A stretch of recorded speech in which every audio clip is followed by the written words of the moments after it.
First off, I wanted to ask, what's it like working on a dystopian project like DMZ amid the pandemic? Because I know you all were starting to film the project and then COVID happened. So what Yeah. was it like being a part of this project? And I'm sure there were some, of course, nothing extreme as the things that happened to DMZ, but still some parallels in being in this, state of unknown that we've been in the past 2 years and then having this project that's pretty much about like, I guess, worst case scenario. Yeah, I mean, that's a great question to ask because it's worth mentioning we started shooting prior to the pandemic, Yeah, you yeah. know? And so what's written in this script and what we imagine to be seemingly dystopian back then, what seemed like, an unlikely possibility after the pandemic seemed a lot more probable than Mhm. we imagined. And of course, this is prior to the insurrection and prior to the ongoing war that we currently have going on overseas. Um, for me, it was very insightful. Once we finished shooting the pandemic, I I was in New York City, Mhm. and for the first time in my life, I saw New York City as a ghost town. Yeah. And being that the show is based in New York, in Mhm. Manhattan, it was, I mean, for one, eerie, but also very insightful because here you are in a metropolis that is now deserted. Yeah. And you quickly imagine what it would be like if this existed for several years' time, Mhm. Mhm. Um, and then beyond that, going back to Los Angeles where I was staying, uh, in isolation, my character being a recluse, I got to internalize what that felt like, what that would do psychologically to Yeah. somebody, distancing themselves from humanity and how you can survive being stuck in your own thoughts for that distance of time. It was, you know, incredibly insightful. Yeah. I actually moved to New York in January of 2020. So I moved right before the pandemic happened. I moved, then I went to Sundance, came back, was preparing to go to South by, and then it was just crazy. Like that like March to May period of time. I always tell people like I just feel like I have it. If you lived in New York during those months, you have a totally different perspective on the pandemic than Wow. anyone else because it was literally kind of like ground zero of COVID. Like we were taking so many precautions and then because it was just so unknown, and then everyone else was just like not necessarily chilling, but New York had most of the cases at that point. Mhm. So I definitely agree that it felt fully like a ghost town. So going from that to something similar-ish in DMZ must have been something. Well, let's remember the scarcity of resources where Mhm. people are going crazy over toilet Toilet paper. paper. I mean, just imagine, right? We were going crazy over toilet paper. Now imagine a world where it's not just toilet paper, it's it's money Water. out, water, Yeah. yeah, clean water, food. These are all resources that have been cut off from being, attained in the DMZ. Mhm. So, how then do you survive? And the extremity of life in that circumstance, leads to such extreme characters, such as Skell, Parko, or Wilson, Yeah. you know? Yeah. Definitely.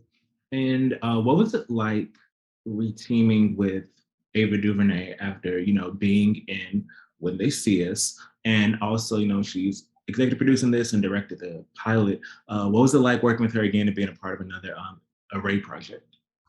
You know, it's one of the most validating things in my career, having someone like Ava, a director that is just renowned for her work, trusting me to take on a role such as Skell. He's incredibly complex and a complicated role to really unravel.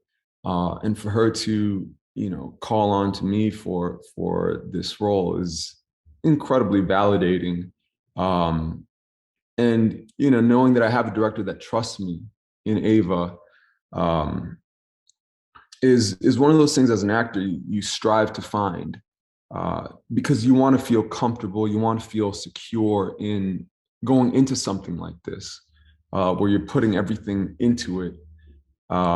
And now having this rapport with her where we can communicate clearly as to what's working, what isn't.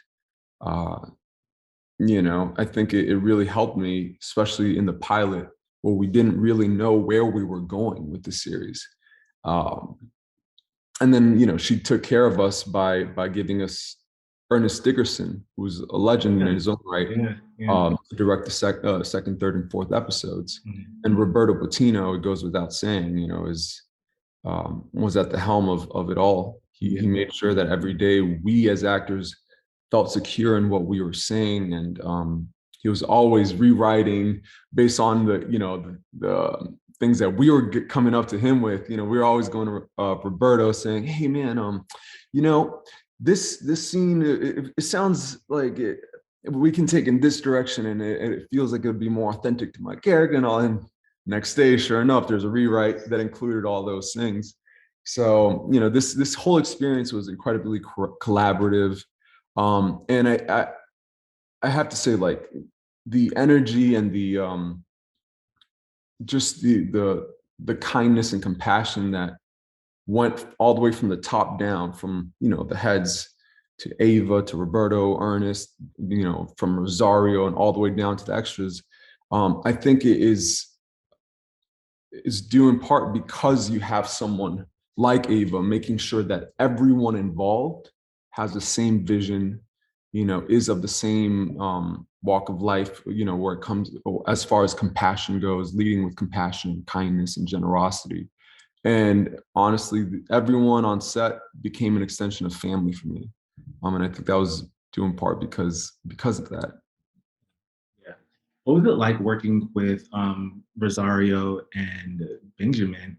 And what can you, how do you think the dynamic that your character goes through as far as the relationship with his parents kind of begins and shifts as the 4 episodes go on? I do credit uh, Ben and Rosario for the knowledge that I attained throughout the series. They are incredibly kind, incredibly generous actors.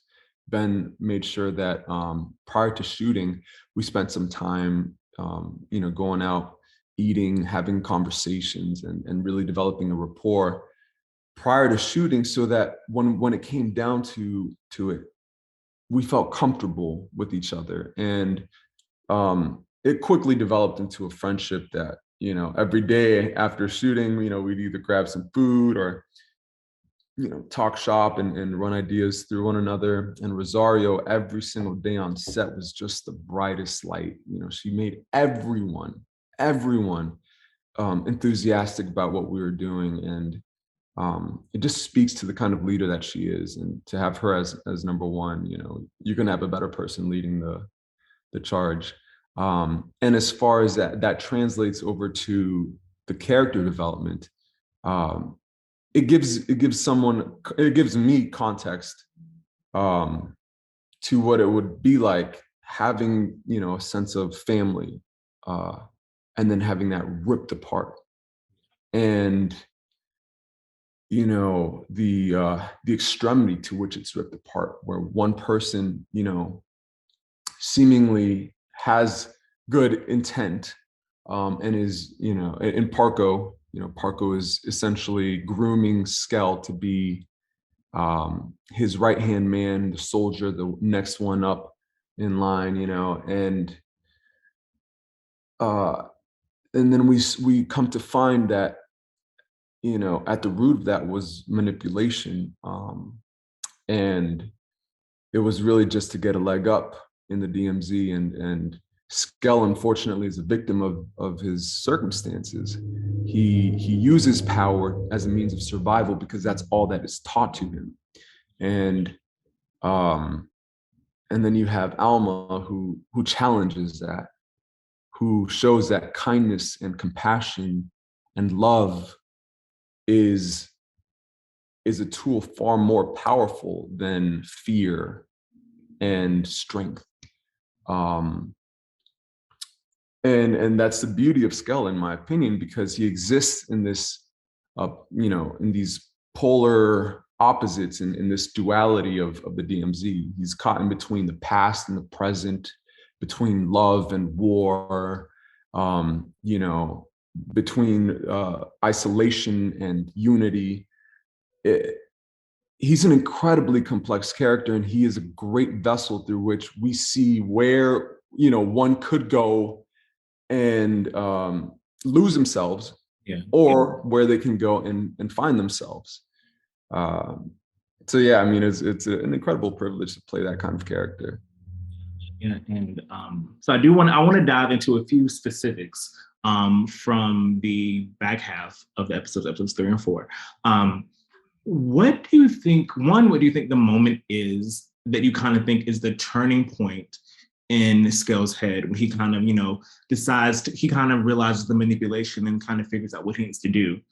That's the first part. And then secondly, it's really a bittersweet moment at the end of the series where they decide to leave. He decides to leave, and Alma stays back. Yeah. And has found this new passion. So, what do you think is the turning point in his mind? And two, could you break down what you think he's going through in that moment when he has to leave? And he's reconnected with his mother, but now he has to leave her behind. Yeah, I think a quintessential scene that you get to understand Skell is the moment where he's tied to the water tank and he's finally coming clean to Alma. Hmm. And he explains to her that the reason why he's there in the first place is because he ran. He ran away. He didn't choose to go with his mother. He was thinking about his father who was caught behind. And he then divulges in detail, he had no agency because of his mother's overprotective love for him. Yeah. And that is also a commentary that I think is worth mentioning is sometimes love can be dangerous or catastrophic because in the good intent that we have for another person, we might lose sight of their agency amidst it all. And in this case, Alma was trying to protect her son, but in doing that, she lost sight of his own agency in that. She betrayed his trust. Mm-hmm. And sold his father out to the cops, and now you have a son without a father. And so he goes back into the DMZ to find his father, to try to save his father, and then in that develops the Skull that we see here. Now the last scene where he's departing the DMZ, Alma has come to that realization that the most important thing, the greatest act of love that she can give her son is that agency to make the decision to make a choice for his life, separate from her. And then on the other side is a man in pursuit of freedom, of a life that he is yet to live, with Tenny, someone who he sees a future with. So it's an incredibly touching scene. The idea behind it is hope. It's liberation. It's sort of it wraps it all up nicely, and you see that in these dark times, in this gruesome world, there is a light at the end of the tunnel, so to speak. The series has a lot to say about, like you said, whether that was the election for the governor of the DMZ, or that is how Skell perceived his relationship with Alma. It's about agency and being able to make the choice for yourself. It's not about the choice that you're making yourself. It's about having. It's the principle of the matter of having the choice to make. Period. Yeah. And that was really the dynamic between the mother and son. It's like it's not necessarily because he said he was scared in that moment, but just because it wasn't up to him at all. The decision wasn't up to him at all, and that's where the underlying tension was. I think that in that kind of, even though that was specifically in that relationship, it also relates to a lot of different themes going on in DMZ, whether that's the people there establishing their own thing right outside of both of these worlds.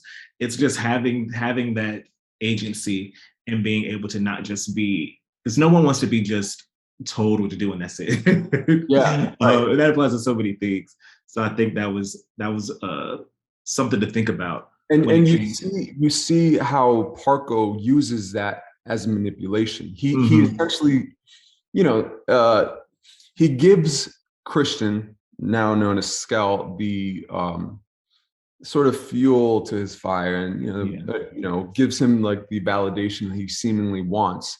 But in that, he's really just taking his agency away and manipulating it into creating a stronghold. He's using Skell as the boogeyman, as this like Yeah. fear mongering tool. And at that moment where Alma tells him, and she drives into him, like, you know, this is what he's doing to you.